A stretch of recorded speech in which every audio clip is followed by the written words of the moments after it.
Welcome to Donmar TV News Channel. Okay, so pag-usapan natin itong si Vice President Inday Sara Duterte, no? Nagpaabot ng mensahe tungkol dito sa tutol siya dito sa gagawing amnestiya at peace negotiation sa mga kalaban ng gobyerno. So nagpaabot siya ng mensahe kay Presidente Bongbong Marcos, no? Pero ilan sa mga supporters ng mga loyalista at itong mga dilawan pumapalag dito kay VP Sara na mali raw itong ginagawa ng ating Vice Presidente, na parang nangingialam siya sa desisyon ng Presidente Bongbong Marcos. This is the first time na itong si VP Sara nagprangka na kay PBBM na hindi siya sang-ayon dito sa desisyon ni PBBM. This is the first time. Okay? So yan ang ating pag-usapan, na itong si VP Sara ay nagprangka na kay PBBM. Okay? So yun ang ating pag-usapan, no? Pero bago ang lahat guys, bago natin ito pag-usapan, help me na i-like at i-share itong video natin para kakalat ito sa taong bayan, malaman ang totoong balita tungkol dito. Okay? Sabay-sabay tayong mag-like and share sa Facebook at sa YouTube, sa Donmar TV. Okay, ready? 1, like and share ha. 1, 2, 3, go. Thank you. And also guys, i-subscribe naman at i-follow itong Donmar TV sa Facebook rin at sa YouTube para lagi kayong updated sa mga balita na kagaya nito. Okay? Sabay-sabay tayong mag-follow and subscribe sa Donmar TV, Facebook at YouTube. Ready? 1, 2, 3, go. Okay? Importante yan, follow and subscribe ha, para updated kayo sa mga totoong balita tungkol kay VP Sara at PBBM. Okay. So, ipapakita natin itong video na mensahe ni VP Sara kay PBBM na tutol siya dito sa gawing amnestiya at peace negotiation ni PBBM dito sa mga kalaban ng gobyerno. Pakinggan natin ang explanation ni VP Sara. Pakinggan natin ang kanyang view, bakit pumalag siya dito at nagprangka na siya dito kay PBBM. Ito ba ay dahilan sa pangyayari sa Marawi, kaya napuno na itong si VP Sara, kaya nagprangka na siya kay PBBM? Yan ang maraming tanong ng mga taong bayan ngayon, di ba? Kung makikita ko nga sa Facebook page ni VP Sara, lahat tungkol sa nangyari nga sa Mindanao, no? Kasi nagkasabay itong nangyari sa Marawi at itong lindol rin, di ba? Pero itong si Presidente Bongbong Marcos, makikita nyo sa Facebook page niya, wala ngang kahit isa, no? I don't know ngayon if meron na, pero wala nga siyang binigay na mensahe na on video tungkol dyan sa Mindanao nangyari. Okay? Wala. Kaya binabash ngayon itong si PBBM, nasaan ka ngayon, ano nang gagawin mo dito. Pero I know, no? Hindi tayo pwedeng, to be fair enough with PBBM, baka ito ay meron na siyang mga commands sa AFP at sa mga authorities na in charge dito sa nangyari sa Marawi at dito sa lindol, no, na nangyari sa Mindanao. So, yan. Pero maganda naman, in a positive way naman ang bigay ng mensahe itong si VP Sara kay PBBM. Humiling talaga itong si VP Sara. Hindi kagaya nung ginawa ni Leni Robredo na lagi na lang binabatikos yung presidente. Okay? Iba yung approach ni VP Sara Karespeto yung approach niya. Okay? So, without further ado, so pakinggan na lang natin para kayo nang humusga at magre-react tayo dito sa balita na ito. Okay? So, let's play the video. President Sara Duterte stated that the evil deeds of the Communist Party of the Philippines, National People's Army, and National Democratic Front of the Philippines towards fellow Filipinos are incomparable. She added the victims of their armed struggle cannot be counted. Consequently, she is appealing to President Ferdinand Bongbong Marcos Jr. to reconsider granting amnesty to the rebels and insurgent groups. She made the statement during the 5th anniversary of the National Task Force to End Local Communist Armed Conflict or NTF-ELCAC. Sumusuporta ako sa mga hakbang para itaguyod ang kapayapaan sa bansa because the fight against terrorists is deeply personal to me as it is deeply personal to the families of countless Filipinos whose lives were forever upended because of the madness of terrorists.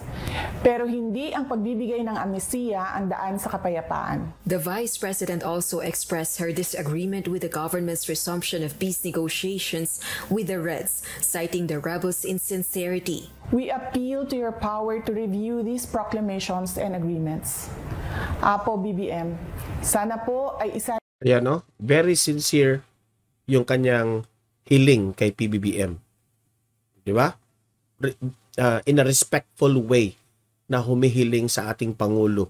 Alang-alang natin ang ating mga komunidad na naging pugad ng mga terorista sa mahabang panahon na ngayon ay lumalaban na at tumutulong sa pamahalaan. Pero alam nyo ba, yung iba dito, yung mga loyalista galit sa mga Duterte at itong mga Dilawan, tinake nila ito as negative. Ganyan sila kababaw ng isip. Ha?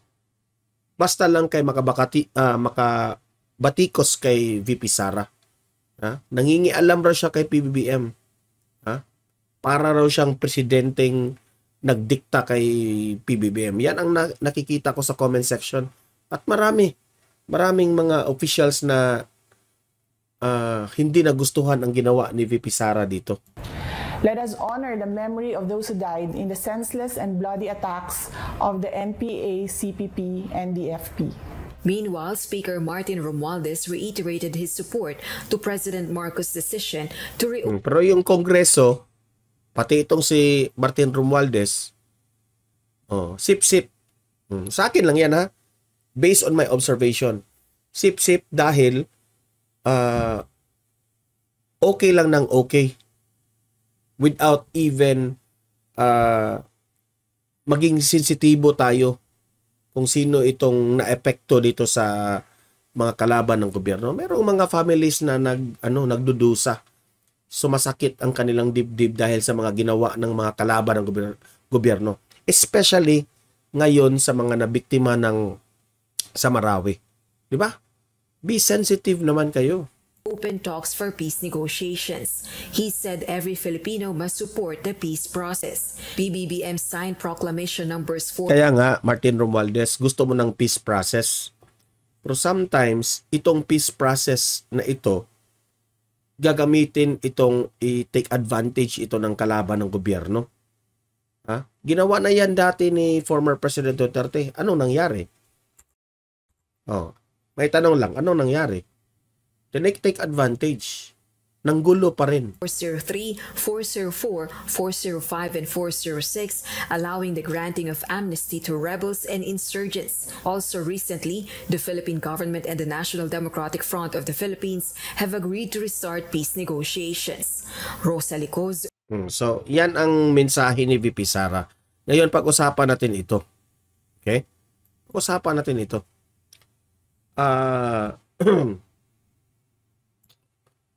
Ako, sa reaction ko dito sa ginawa ni VP Sara is very brave. He's brave enough na nagprangka kay PBBM. No?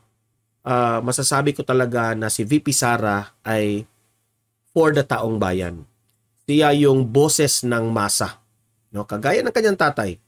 Talagang nagprangka siya kay PBBM na hindi siya sang-ayon dito sa peace process, itong peace negotiation, itong pagbibigay ng amnestiya dito sa mga kalaban ng gobyerno. Kasi VP Sara believes na hindi ito ang solusyon para sa kapayapaan ng Pilipinas. Okay? So, klarong-klaro yan. Humihiling si VP Sara. Hindi naman siya nag-demand.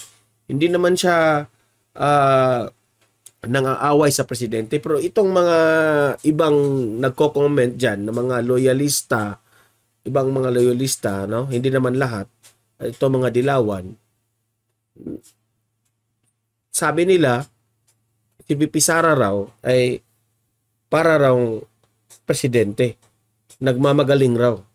Oh. So hindi ko na lang babanggitin yung ginawa ni Leni Robredo dati.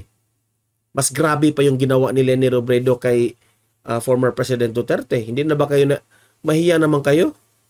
Oh? Hiyang-hiya kami sa ginawa ni Leni Robredo dati. 'Di ba? So humiling lang itong si VP Sara na i-review itong amnesty at peace negotiation. Okay? This is the first time siguro na na-express ni VP Sara ang isang desisyon ng ating presidente na hindi siya sang-ayon. This is the first time na talagang nagprangka siya. And for me, very brave yung ginawa ni VP Sara. Kasi Vice President Inday Sara Duterte, ang kanyang hindi niya master si PBBM. Hindi niya amo si PBBM. Dahil lang ba kay si Presidente Bongbong Marcos, dahil siya yung presidente ng Pilipinas, hahalik tayo sa puwet? Martin Romualdez, hahalik ka sa puwet ni PBBM dahil presidente siya? Hindi ganyan si VP Sara. Si VP Sara is for the people, is for the taong bayan. Kung ang boses ng taong bayan, dun siya. So alam naman natin na let's be sensitive sa mga nabiktima. If bibigay tayo ng amnestia at peace negotiation dito, baka ginawa na to dati at alam natin ang epekto. Tinitake advantage nila ito eh. Pero, at the end of the day, if ayaw ni Presidente Bongbong Marcos itong hiling ni VP Sara, wala namang magawa si VP Sara. But VP Sara, tinatry lang niya. He is doing his best para sa taong bayan. Pero kung ayaw ni PBBM, humiling lang siya na i-review ito. Pero if ayaw ni PBBM, walang magawa si VP Sara. Hindi naman yan pipilitin ni VP Sara. Ito naman ang kind of leader si VP Sara na hindi niya pipilitin ng isang tao. No? Ako, sa vlog natin dito sa Donmar TV, honestly speaking, sang-ayon ako sa desisyon sa pananaw ni Vice President Inday Sara Duterte. Yung amnesty at peace negotiation, hindi yun ang kapayapaan. No? Kaya nga sabi nga ni former President Duterte, let's overcome them, itong kalaban ng gobyerno. I-overcome natin sila dahil aabusuhin tayo. Okay? So gagamitin lang ito para magtrahidor na naman sila ulit. Okay? That's why I'm for VP Sara itong decision na ito. Okay? Ako patas ang aking pananaw dito patas. Okay rin naman yan si Presidente Bongbong Marcos ang layunin ng peace negotiation and amnesty. Alam ko friendly yung approach ni PBBM. Kaya nga maraming nagsasabi weak talaga itong si PBBM dahil ganyan ang kanyang approach, ganyan. Sometimes kasi ang kanyang kabaitan itong si PBBM aabusuhin nito. Trinatrahidor.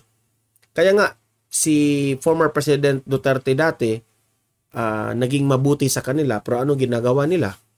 Inabuso at trinahidor na naman. Kaya si VP Sara mas alam niyo bakit ako sang-ayon kay VP Sara? Dahil alam niya yung sitwasyon ng Mindanao. Alam niya na pagdaanan niya na ito. Okay? Kaya nasabi niya yan. Si PBBM kasi, no? Sometimes ma-overlook niya dahil sa kanyang mga secretaries diyan. No? Kung ano man ang kanilang mga pananaw diyan tungkol dito sa mga kalaban ng gobyerno, no? Baka they will try to try this method na naman, baka ito ay mag-successful. Diba? Alam ko naman that we understand that and we respect the decision of PBBM. Pero sa ngayon, no, na may nangyari na naman dito sa Marawi, mahirap na. Mahirap ito. No? May plano kayo dito sa amnesty at peace negotiation, no? Anong ginagawa nila? Hindi naman ako nag-aakusa na sila talagang gumawa, pero ganito, example na ito. 'Di ba? Siguro ma-advise natin sa gobyerno at ito si PBBM, konting higpit, no? Konting brave, konting tigas, dahil sa sobrang kabaitan natin, may mga mabibiktima, mga inosente, mga estudyante at mga guro pa ang mga nabiktima. Dahil hindi na sila natatakot sa gobyerno. Okay? Yun ang aking ma-advise dyan. So kayong mga audience ko dito, libre kayong mag-comment, mag-react tungkol sa issue na ito. Ano ang masasabi nyo dito? Are you for VP Sara o dito sa decision ni PBBM? Let me know your thoughts. I-comment yan sa comment section at pag-usapan natin yan. Okay? Like and share this video para kakalat ito sa taong bayan. Subscribe, follow Donmar TV para lagi kayong updated, mag-interact dito sa mga importanteng bagay na that's happening sa ating bansa ngayon. Okay? So, guys, see you in my next video or my live para makapag-comment naman tayo, makapag-update na naman tayo dito tungkol sa issue na ito ngayon. Okay? So, see you in my next video. Have a great day. God bless sa inyong lahat.